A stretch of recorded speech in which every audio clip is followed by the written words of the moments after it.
Oke, halo teman-teman semua. Eh, Sebelum mulai, tentunya Bapak minta maaf dulu ya. Di pertemuan ketiga ini kita tidak bisa atau belum berkesempatan untuk melakukan tatap muka di kampus. Oke, melanjutkan dari pertemuan sebelumnya teman-teman, di mana teman-teman sudah belajar atau mengenal ya, belum lebih dalam terkait apa itu sih software, apa itu sih hardware, apa itu sih brainware, dan juga teman-teman udah nyari contoh-contohnya kemarin ya dari tugas yang diberikan. Oke, jadi di pertemuan ketiga ini kita coba bahas lebih masuk sedikit teman-teman terkait si hardware, soft, and brainware. Ketiga poin tersebut teman-teman bisa kita sebut sebagai konsep Tritunggal, di mana si hardware tidak bisa berdiri ketika tidak ada software di dalamnya. Dan mereka berdua, hardware dan software, tidak akan bisa berfungsi ketika tidak ada brainware atau tidak ada kita sebagai user yang menggunakan mereka. Gitu. Jadi konsep Tritunggal ini mereka tidak bisa berdiri di kaki sendiri, tidak bisa satu-satu. Hardware nggak pakai software, software nggak ada brainware, itu nggak bisa teman-teman. Jadi mereka harus berkesinambungan, harus ada 3 poin tersebut. Secara definitif bisa dilihat di modulnya. Tentu konsep ini mengacu pada keterikatan 3 komponen. Artinya mereka saling terikat, tidak bisa dipisahkan satu sama lain. Kalau ada yang dipisahin ya tidak akan jalan gitu. Pertama kita bahas sih hardware-nya dulu. Ini komponen yang paling sering atau paling mudah terlihat ya teman-teman. Karena bisa disentuh, bisa dipegang, dan namanya aja udah hard, pasti keras lah gitu. Nggak ada hardware yang gemoy-gemoy gitu. Nah, untuk si hardware sendiri, secara garis besar bisa dibagi jadi sebetulnya 5 ya, cuman saya bahas 4 dulu. Pertama perangkat masukan, keluaran, penyimpanan, dan communication atau komunikasi. Sebetulnya ada satu lagi sistem unit, tapi sistem unit nanti kita bahas di bab baru karena dia lebih ngarah ke motherboardnya, gitu. Jadi lebih spesifik. Nah, kita bahas si hardware input device dulu. Di mana si input device ini secara eksplisit bisa dibagi kurang lebih jadi 8 section teman-teman. Ada yang menggunakan keyboard, menggunakan penunjuk, mengambil data video, data citra, mengubah citra jadi teks, mengambil data suara, menangkap gerakan objek, dan lainnya.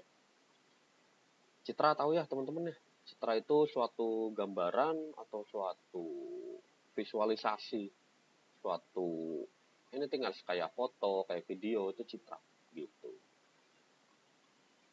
Next, yang paling umum dan paling mudah ditemui yaitu keyboard teman-teman. Dimana ada pertama itu normal komputer keyboard, kita sudah familiar tentunya ya. Dan secara nggak sadar nih, ternyata ada loh keyboard lainnya. Apa? Di mesin ATM. Satu. Terus ada di mesin point of sale. Point of sale itu mesin kasir teman-teman. Mereka menggunakan keyboard itu di dalamnya. Dimana di dalam mesinnya pun ada si sistem komputerisasi tersendiri. Seperti yang kita bahas kemarin, si ATM sama si mesin kasir ini masuk ke tipikal special purpose atau penggunaan khusus, bukan penggunaan general gitu. Next, kemudian yang menggunakan penunjuk. Jadi tadi dari keyboard kan pasangannya sama mouse. Nah, penunjuk mouse. Jadi di situ ada mouse biasa, ada light pen, ada touchscreen, touchpad, joystick. Nah, yang 2 ini mungkin teman-teman belum familiar. Ada trackball sama pointing stick. Sebetulnya mereka fungsionalnya sama teman-teman. Cuman kita bahas dulu untuk yang trackball. Trackball itu percis banget sama mouse. Cuman pergerakannya hanya dari satu bola. Jadi mouse-nya tuh diem, device-nya tuh diem, si bolanya yang kita gerakin gitu. Nah, klik kiri, klik kanan sama. Kemudian ada pointing stick, itu tidak di semua laptop ada. Biasanya ada di laptop Lenovo yang ThinkPad, teman-teman. Dia pakai pointing stick, konsepnya sama mouse, cuman kita cuma pakai satu jari untuk neken-neken si pointing itu. Nah, nanti si pointing stick itu bakal jalan sesuai arahan dari jari kita yang kita arahin gitu. Kemudian input device mengambil data citra menjadi teks gitu.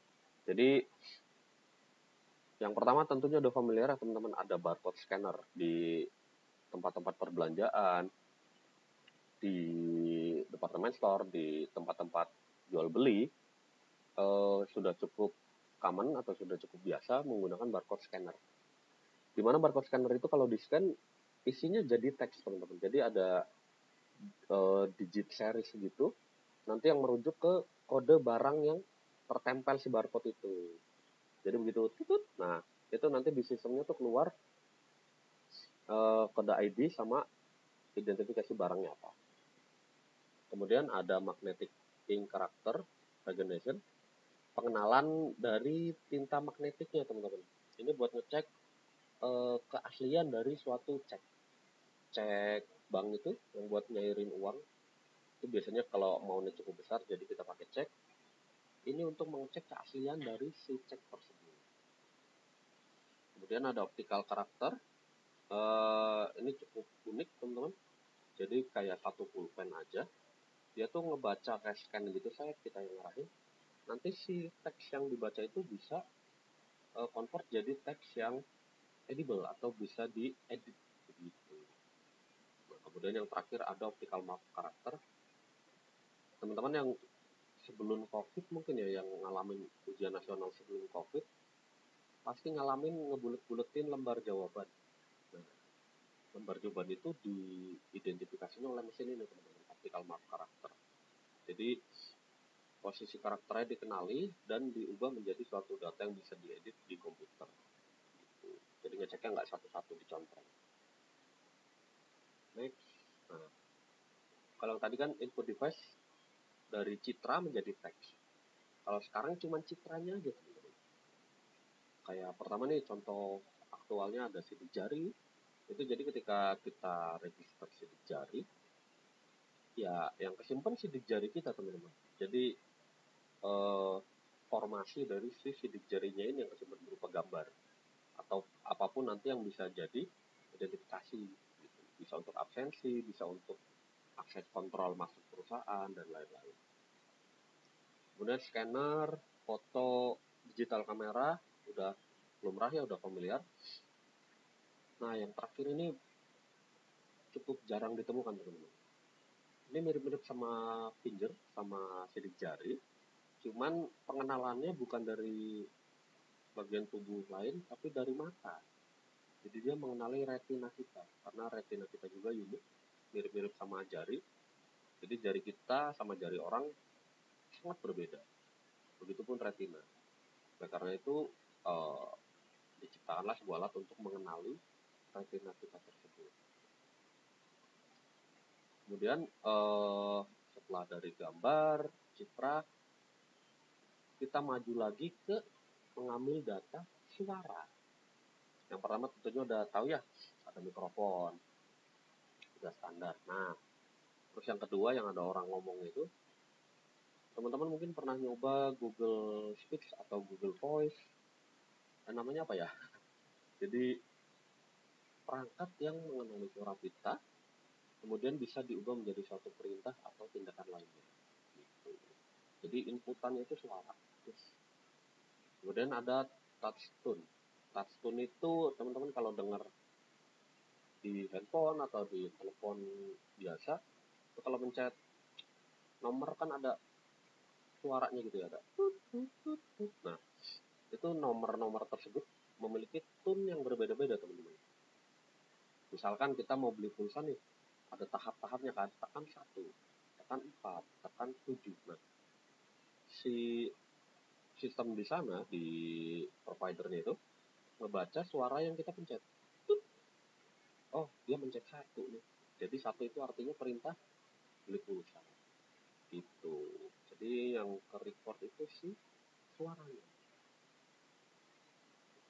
Nah, kemudian data video sudah paham lah ya, yang satunya handycam, yang satu ini biasanya suka nonton bola. Nah, ini suka ada di pinggir-pinggir lapangan, jadi buat syuting dengan resolusi yang tinggi dan zooming yang sangat tinggi.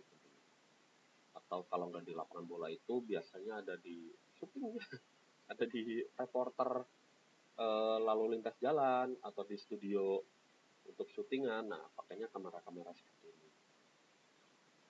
Nah, kemudian ada input device yang cukup menarik, yaitu menggunakan gerakan objek. Yang pertama kayak artificial hand gitu, jadi dia bisa nangkap gerakan kita dari jari. Kemudian yang kedua bisa dibilang ini adalah motion capture, teman-teman. Kalau diperhatiin nih, ini kan ada titik-titik nih di bapak-bapak yang pakai baju hitam. Ada titik di siku, di perut, di tangan, di kaki, di telapak, salah di atas kaki. Nah, ini adalah motion capture-nya, teman-teman. Jadi sensor tersebut ditempel di si bapak, dan ketika si bapak itu bergerak, langsung terekam di karakter yang memang sudah disiapkan di dalam aplikasinya. Gitu. Jadi kita bayangkan ini gambar orang yang putihnya ini bisa jadi naga, bisa jadi hewan, bisa jadi monster, bisa jadi apapun. Yang penting gerakannya itu di record dari si bapaknya ini. Gitu. Next, ada input device lainnya, teman-teman. Yang pertama ini cukup familiar sebetulnya, magnetic card. Teman-teman silakan cek ATM masing-masing. Itu ada item-item di belakangnya, pita magnetik. Nah, pita magnetik ini sebetulnya nyimpan informasi kita, teman-teman. Informasi PIN ya biasanya. Nah, dari informasi tersebut dibacalah ke mesin auto debit. Kalau di department store tuh buat digesek. Nah, itu salah satu mesin untuk baca magnetic card-nya itu. Kemudian kalau dari magnetic card hanya informasi simple, kita maju ke yang smart card.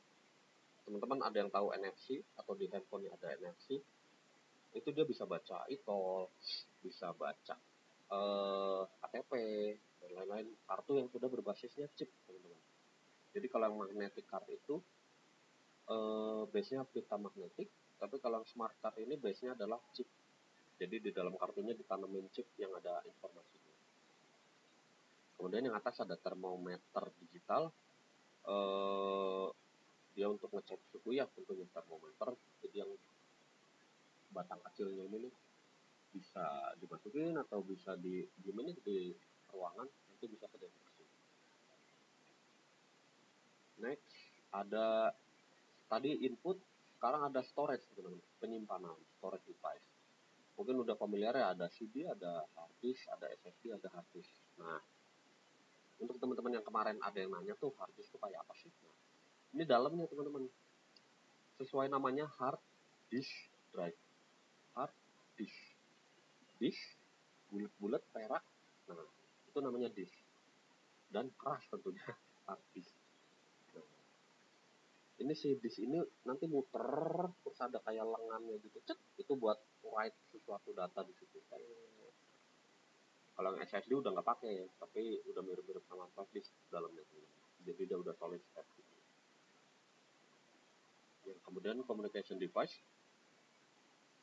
faedah dari si communication device ini adalah untuk mentransmisikan suatu data, suatu program, dimana dari komputer satu ke komputer lain. Jadi untuk berkomunikasi antar komputer gitu. Nah, biasanya kan pakai hub atau switch atau modem bisa gitu. Jadi device-nya tidak terlalu banyak ya kalau communication device. Kemudian tadi yang input, storage, sama apa lagi tadi? Communication. Nah, ini yang outputnya. Output sebetulnya secara garis besar dibagi dua, teman-teman. Ada yang mengeluarkan hard copy, ada yang hanya membuat soft copy. Jadi hard copy ya bisa dipegang, bisa di print, bisa dicetak. Kalau soft copy ya hanya dilihat aja di monitor. Nah, output device soft copy. Monitor. Monitor apapun itu, ada monitor CTR, CPR yang jadul. Ini zaman kayak SMP SMA masih pakai CTR, terus maju lagi ke plasma, LCD, ada OLED, sekarang udah LED lagi. Ada yang baru lagi yang pakai itu lupa saya. Jadi advance dari LED lagi, udah 4K lagi itu. Dia mengeluarkan apapun itu, gambar, video, tapi ya hanya di monitor, nggak bisa kita sentuh, nggak bisa kita robek gitu. Jadi dia hanya mengeluarkan suatu bentuk yang berupa soft copy. Nah, kalau hard copy-nya tentu tidak jauh-jauh, yaitu printer, teman-teman. Ada printer inkjet, laser jet, terus kayak fotokopian, tapi nggak ada gambarnya nih, ketinggalan. Nah, terus ada yang jarang ditemui itu mesin cetak di banner gitu, teman-teman. Ini kan lagi mencetak ini nih, kayak spanduk foto besar. Nah, ini biasanya segede satu ruangan, teman-teman. Tapi ya jatuhnya dia konsepnya printer juga, cuma namanya beda. Kemudian ada hard copy, soft copy.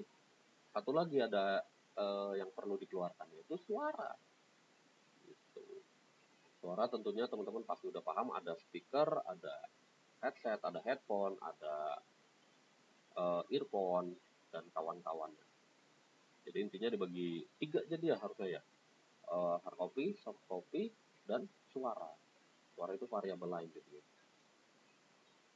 Nah, ternyata ada lagi, yaitu video interaktif ya bisa dibilang.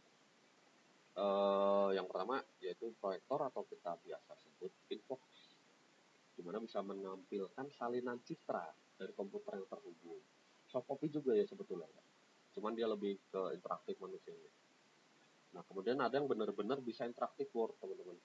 Jadi si papan tulis itu bisa disentuh, bisa dipencet, bisa diubah-ubah gitu. Itu efektif untuk pembelajaran siswa, terutama siswa untuk anak SD atau yang baru mengenal hal yang menarik gitu. Jadi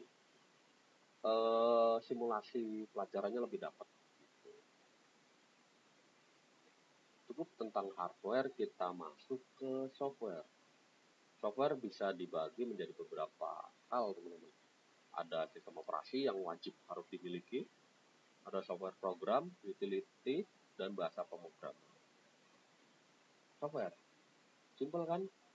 Yang atas tuh ada gambar penguin, ada Mac OS, ada iOS, ada Android, ada Ubuntu, ada Windows, Linux, banyak. Itu semua operating system.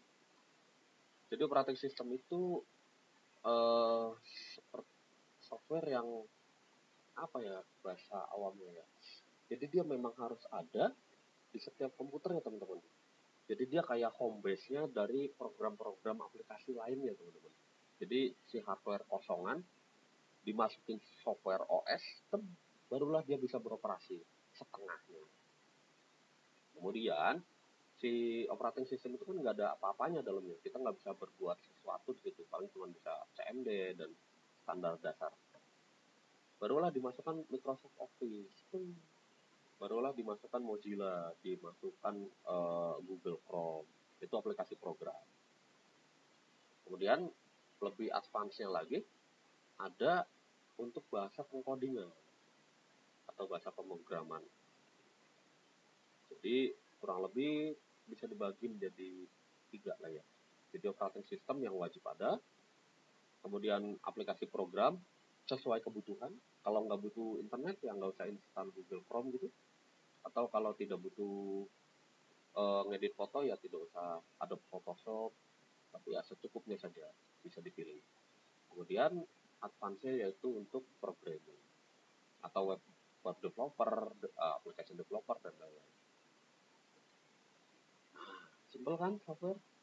Maju lagi ke brainware, adalah pengguna dari device-nya, teman-teman. Simpel. Brainware itu kita. Kita itu bisa siapa? Bisa standar user, seperti saya, seperti teman-teman semua, yang hanya menggunakan untuk keseharian biasa. Ada administrator, ada programmer, software developer, operator, editor, dan lain-lain tentunya.